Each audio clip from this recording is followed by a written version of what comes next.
Hey guys, it's Amir, and very recently a lot of YouTubers just got their hands on the brand new MacBook Pros. And man, I can't even put in words how excited I was to see the brand new designs.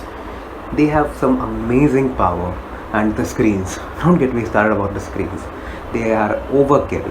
An overkill 4K HDR screen with up to a 1600 nits peak brightness, but man, are they amazing to look at.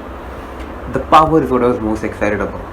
This thing can compare to a maxed out RTX 3080 laptop, and that is just insane.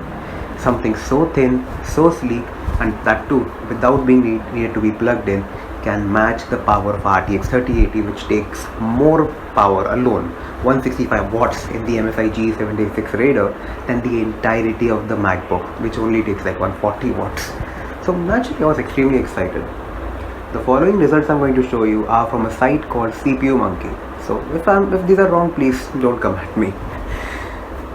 The M1 Max has a single core score of 1562 and a multi-core score of 14970 in Cinebench R23, which is just amazing. It has the same score goes for the M1 Pro, as they have the same CPU and just the difference is the GPU, and Cinebench R23 is a very CPU dependent test. These scores are amazing. They were amazing at least until I compared it to the Ryzen 7 5800H, the same as in this laptop right here.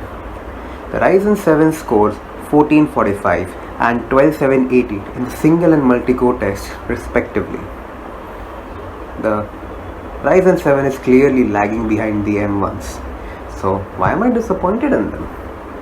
Well, the cheapest M1 Pro laptop can be had for $2,400 US or 240,000 Indian rupees, whereas you can have the most powerful Ryzen 7 available again in this machine for about $1,700 US as of right now, or 140,000 Indian rupees. So the fact that the difference in performance is not as drastic as the difference in price did disappoint me a little bit.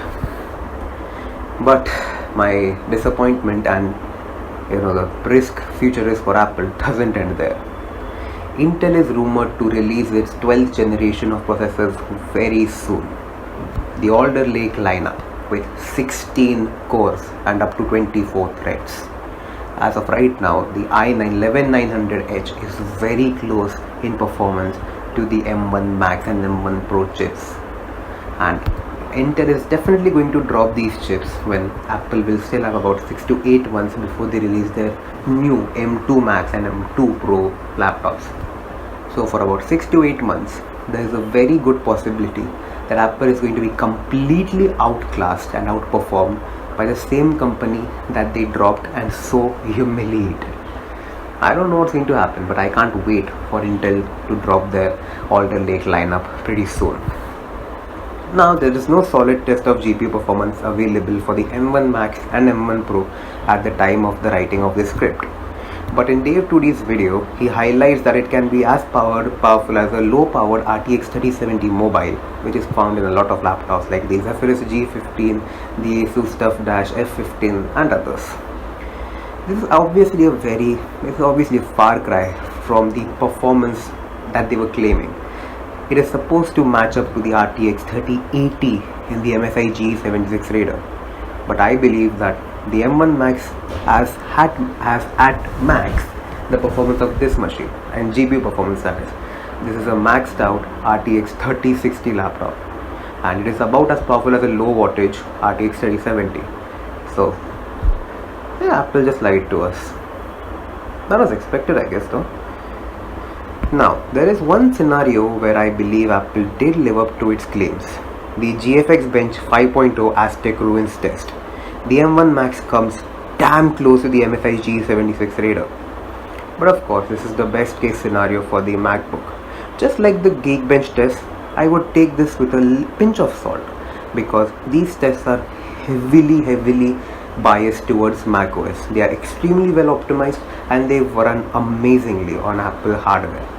So this is not a real world test, it is more of how do I put it? fairy tale results.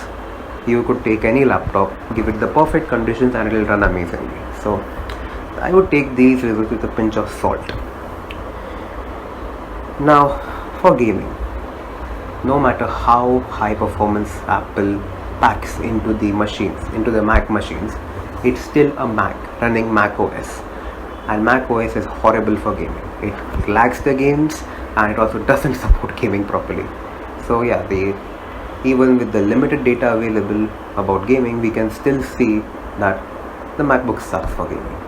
Yeah, that's, if you want to game, just get a Windows laptop. Now obviously a lot of testing is required to get accurate results, but from first impressions I can already tell that the MacBooks are not going to be as powerful as Apple claimed they would be. But here's the deal, as an overall package the new MacBooks are just sublime, and if you can shell over the cash and not have to sell a kidney or two, it's going to be an amazing buy.